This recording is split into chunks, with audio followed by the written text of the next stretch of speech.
So this is going to be a kind of galloping ride through how challenging it is to take technology to market, and also to try and improve our cities in a few different related topics.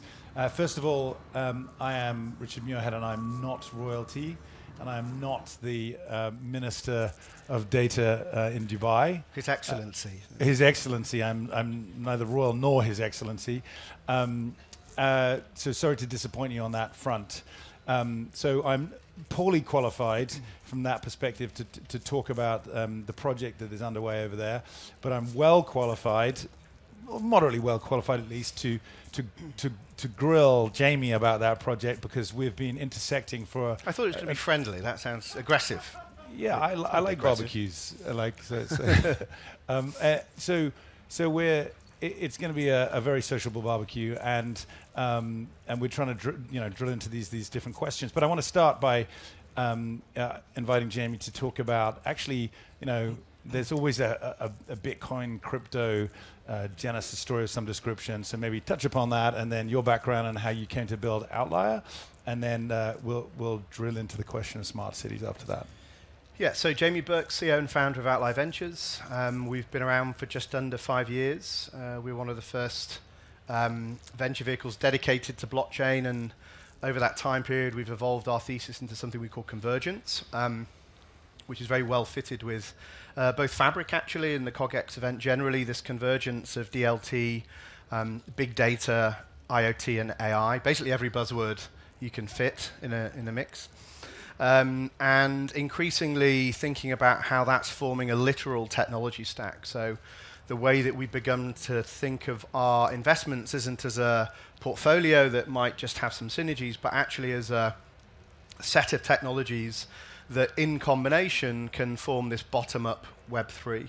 And Web3 is one that is more decentralized, more oriented around self-sovereignty, self-sovereign ownership of data, and allowing increasing levels of automation and autonomy through AI. And so that's great. And so maybe we are collaborating on a number of different opportunities together, and the venture world is always very collaborative. But when you're building new networks, it's even more collaborative, because you can't have too much ownership in any given network. So you need to have other investor stakeholders as well as other specific stakeholders to that particular problem space. So that's great. So we compare a lot of notes regularly. But if you were to kind of try and describe what makes Outlier distinct, or what you're seeking to make Outlier distinct, what would that be? So it's interesting, I think it's 2 panels back, there was this question about, will venture survive crypto, or what does it mean in crypto? And hopefully we're evidence that it does, at least for now. But importantly, it was talking about how investors are no longer just deploying capital, they're also thinking about how they add value. Now, investors always say they add value, and usually that's in a kind of typical growth context. So we'll help you hire the right people and what have you. In the context of growing a network rather than a startup, there might be a startup, but predominantly where we both receive the most upside is in the network being successfully adopted, typically protocols. And therefore, if you think about the end user, what is adoption? Adoption is developers developing on top of a protocol. So we increasingly think of our investments in a developer-to-developer context, and that's where we've really focused our time and resource. So obviously, lots of investors are looking at staking, where they can kind of redeploy capital. Where we're choosing to focus, which is really a byproduct of the benefit of our structure. So we're not a GPLP fund, we're an LLP structure. What that means is we can deploy our own capital. It's a capital of 20 plus partners. And we're not constrained to our costs existing within this management fee. And so effectively, we've been reinvesting our gains over the last 5 years into building out this venture platform. A couple of months ago, we committed to about $30 million over the next 3 years in supporting projects. So not capital that we deploy into the network or invest, but literally $30 million of support services. And that's everything from kind of earlier stage incubation of projects. So we incubated Fetch, which we share as an investment, over 2.5 years almost. And then with kind of later stage projects, we're about to announce something imminently where we will be working with token networks that are already live, but that have slightly different challenges than kind of designing and launching a network, but how they might optimize it, how they govern it, and importantly, how they diffuse that innovation. So how do they actually get this traction of adoption from developers? Yeah, so I mean, certainly we subscribe to the philosophy that venture investors who get their hands dirty is a good thing. It's also good to know when you need to get out of the way, and so you constantly paying attention to that. But maybe, so if one other investment we have in common is Ocean Protocol, which came up for those of you who were in the previous session. It came up in that context. Maybe you want to talk a little bit about that and how it came to pass that you would want to hop on a plane and go to Dubai and do some business there. Yeah, so about a month ago we announced something called the Dubai Decentralized Data Program with Smart Dubai, which is their smart city initiative that's been going for quite a few years now. And I've been doing lots of really interesting things in blockchain generally. So they committed to have, I think, every government transaction on a blockchain by 2020, and just this very ambitious, aggressive rollout of realizing blockchain technologies generally. Are they leading globally, do you think, in terms of that? Yeah, I mean, probably ambition? Alongside Singapore. I think Dubai and Singapore, effectively there are benefits for being able to move fast and not being tied down with many of the things we are here in the West. Certainly when you start thinking about the new data economy and the things that that's going to enable in autonomous systems. So I think in Dubai they also announced there's going to be autonomous flying taxis in a very, very near future. I think it was this year or next. So the kind of mission for them is how can they put citizen data at the heart of that. So obviously a city produces lots of different kinds of data. And lots of cities have kind of open data initiatives. Effectively, they have an API, and you can get this raw feed of data, and hopefully you do something with it. But often, it doesn't really lead to that much innovation, because actually just having a raw pipe of data in and of itself isn't so valuable. So we've been very aggressively trying to develop relationships with smart city initiatives. Like Dubai, we've put a lot of resource and time in cultivating and educating the potential beyond kind of just thinking about blockchain as a cost-saving tool or something that might add a little bit of transparency to effectively the context of this stack. So the stack of technologies whereby we can begin to connect IoT devices, we can curate the data that flows out of them, we can make sure that it has the appropriate level of quality. And then that is made available in decentralized marketplaces to startups, AI startups typically, that need data to train their AI in order to deliver value back to citizens. And so we're looking across everything from real estate, energy, utilities, health. So we believe, look, we also believe that developers in some senses are the new kingmakers. I mean, even CEOs of the largest companies probably need to be pretty aware of how to build great software, to build a great company. But at the end of the day, I presume when they sat down and said, let's create a ministry for data and a ministry for AI and invest this money, they had very specific problems in mind they wanted to solve, which you were not necessarily, actually. Yeah, so, I mean, there's just lots going on there. As you said, they have a Ministry of AI and a Ministry of Data. Of course, they're naturally aligned. I mean, I can't speak on their behalf, but what I can say is there's a lot going on. So our particular focus was, they knew that we were investors and actively involved in things like Ocean and Fetch. They saw our framing of this as a technology stack, so to not think of these technologies as on their own, but how they might be used in combination.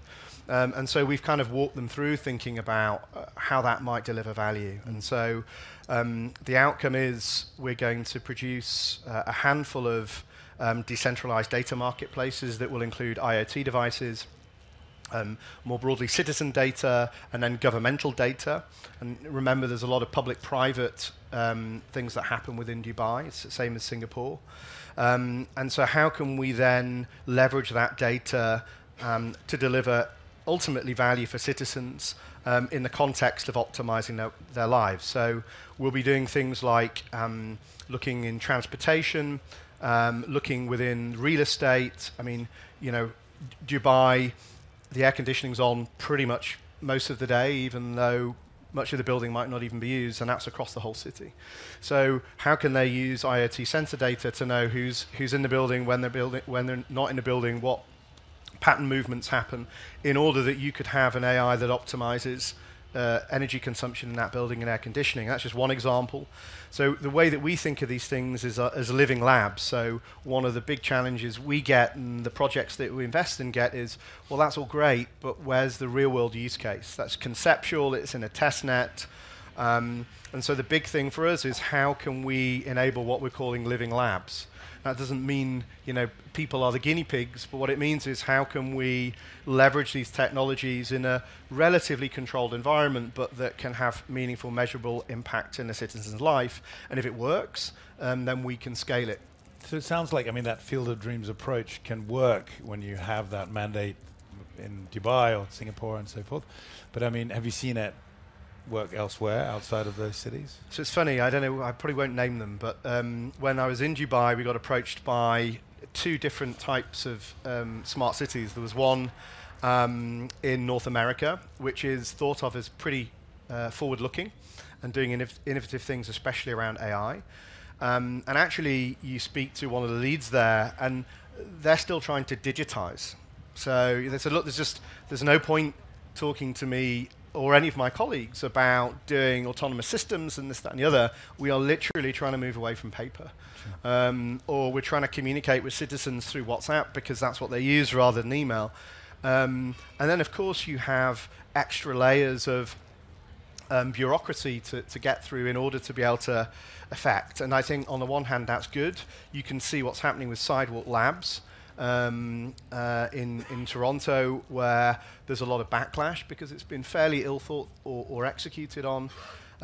So I do think there are kind of benefits to those constraints, but at the same time, in the world that we want to manifest, one of the benefits is that, to a degree, ethics are almost hard-coded. This concept of self-sovereign identity in data is inherent to decentralization. So a lot of the concerns that regulators should have about letting Google go wild on their citizen data are removed by virtue of having decentralized data marketplaces. So actually, I speak to a lot of politicians within the European Union, European Commission, and this is something very specific to Europe, actually.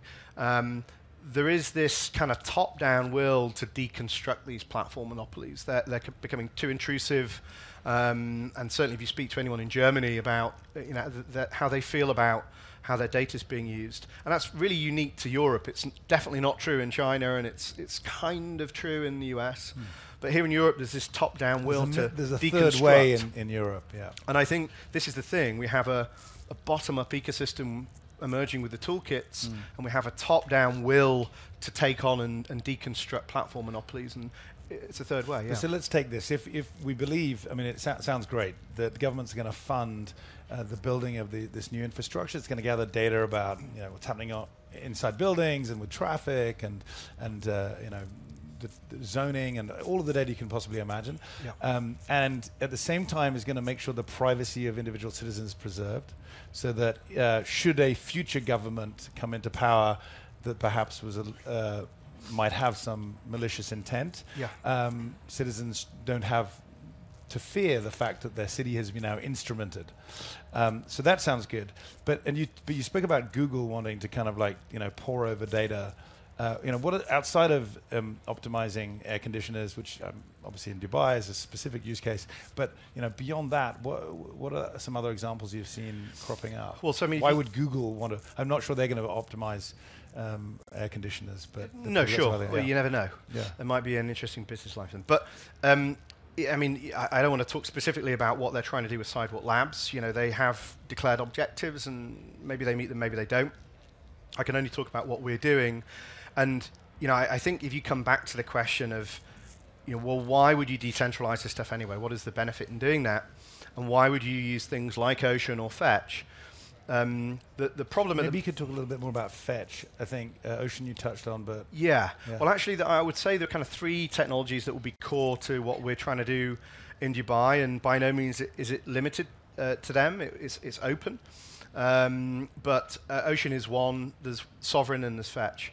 But let's start with Sovereign. So Sovereign is focused on self-sovereign identity, and actually they work with governments, NGOs, but also Cisco, IBM. I think they've got about 25 different organizations running nodes in their network, not yet tokenized. And their focus is on creating this universal identity layer that really unlocks a decentralized web, because you can't have decentralized web or dApps or any of these things until you first solve self-sovereign identity. And to solve it, it has to be universal. And so effectively, it's a protocol like a HTTP or an SMTP for identity on a really basic level that allows you to verify things about people or devices in a zero-knowledge proof environment. So you can verify something's true without revealing the underlying data as to why it's true, as long as somebody else in a network's verified it. And actually, that sounds really boring, but what that catalyzes is verifiable claims data marketplaces. So all of a sudden, as an end user, you are in control of your data. So let's say I create a bank with one of the banks that's involved in the project. The byproduct is I end up with my own self-sovereign identity. Now, I might not care about that, or I might care about that, or I might increasingly care about it. But nevertheless, I've got one, irrespective of the bank. And that's true also with government agencies. So a government agency can verify something about me, my age, date of birth, that I own a bit of property. And once that's happened once, even if there's a revolution that government's topples, that is still on a ledger that's distributed, and that truth is immutable. And so as a base layer, my identity and the things I associate with my identity, such as my personal data, come into my control and my possession. You then add in Ocean, which some of you probably already heard about, which effectively enables data marketplaces. So to enable a true data marketplace, one thing is the data, the other thing is the data availability. The second thing is it of any quality? How do you curate that data? And then you need to create a marketplace between data scientists that are doing all that creating and staking on the quality of something, so reputation in data, all the way through to people who have algorithms that want to train that data using those algorithms. Fetch is kind of the missing piece on top of that, which would allow you to say, okay, I've now trained an algorithm that has specialism in a particular thing. It can then lease itself out in a marketplace autonomously. What would that thing be? So the algorithm would be specialized in what? So, I mean, it can literally be anything. But if we look at, in the context of Dubai, it could be traffic routing. So they've already got a number of use cases where they've demonstrated by having vehicles act as independent economic agents within a network, they can collectively solve the problem of traffic routing in a way that can't be done in a centralized way. And you can imagine that for any complex problem solving. There is other stuff. So, I mean, they're the obvious ones, right? The unobvious ones are things like uncorrelated connections. So once you connect an autonomous economic agent to a data API and say, find people that need that data, find correlations on my behalf, that's when it gets really interesting. Got it. So maybe there's one question from the audience I don't know, but my final question before we go to that question, if you can put your hand up quickly, but I think we are about to wrap, is, look, the citizens may own their specific data, or maybe other enterprises that connect to this and give up data will also own that. It's easy to say, actually harder to do and control, but the industry's moving that direction. But who sets the rules for access to that data? Yeah. Is it entirely open? Or how are you thinking about that? I mean, in brief. Yeah, I mean that is the big question, right? And so what's interesting in Dubai is that they do have a Minister of AI, and they have a world-leading AI ethics working group, which does include organizations like Google, in order to think about what are the terms on which citizen data is being given, and how might a citizen control permissions. So that is not concrete at the moment, but what I would say our own perspective is, we see decentralization as a pathway. So if you try to deploy something totally decentralized tomorrow, well, firstly, no government in the world is going to willingly enable that. You have to kind of take them in baby steps. And the second thing is, it's just not technically possible at the moment anyway. So there are degrees of centralization. The question is, when do you take the stabilizers off, and do you communicate that pathway to achieve full decentralization? Good stuff. At the back. Yeah, well, I mean, they do have measures actually. I mean, again, I'm not a representative of Dubai, so I'm not gonna. When you're overcrowded, everybody wants to be there. Thank you for that. Down here, please. Yes, are you involved with the indie data Earth observation? How are you dealing with climatological change and hydrometeorology? And this kind of approach, I see what is in a 3 dimension. So it's a data cube concept where simultaneously you can see in time and in space what happens in real time. How do you solve this problem? Well, I think Fetch probably. I'm repeating the question. Yeah, I think the question is, you're observing the data as it occurs, or the events occur, but how do you simulate or project what the future might be like? Yeah. Well, I mean, that is ultimately the premise of Fetch. So Fetch.ai, they're some of the early DeepMind team, and like most of the early DeepMind team, they have a gaming background, so massively multiplayer gaming environments, where you solve problems bottom up by using very simple agent-based systems. And so the premise of Fetch is that if you could associate a single autonomous economic agent or multiple to any data set, to any person, and you allow them to form marketplaces where they can share value, they will optimize that system. So one of the great things about tokenization, I don't know how familiar you are with that, the reason why we think crypto assets are foundational to Web3 isn't necessarily as a crowdfunding mechanism. It's because there are more devices connected to the internet than people. Half of all internet traffic is from bots. Therefore, the internet population isn't really about people. It's about machines and bots. And therefore, the great thing about machines and bots and stuff like that is they can be logical. And therefore, you can create rules and gamify, effectively, the protocols in order to play out particular games. And those particular games can optimize for particular things. And one of those things could be particular inefficiencies, sustainability goals, anything like that. Well, this is the great thing. It's decentralized tech, so you do. Everybody does. So the wonderful thing about this space is that it's open source technology, open source economies. Can we repeat the question? Sorry. Who gets to define what the goals are? And I believe, though, unfortunately, we also need to kind of wrap it up with the answer to that question. So this is all decentralized tech. It's all open source. So if you don't like the rules that it's trying to optimize for, you can change the parameters and deploy an entirely new network in parallel to compete. So this is the greatest experiment in socioeconomics we've ever witnessed, and it's open source. So the conclusion is that this is more about the machines than the humans, and people those guys are going to compete to work out what our future should look like. They're going to optimize for us. They're going to optimize on our behalf. Not platforms, that's the difference. Thank you very much, Jamie. Thank you, His Excellency, and thank you guys.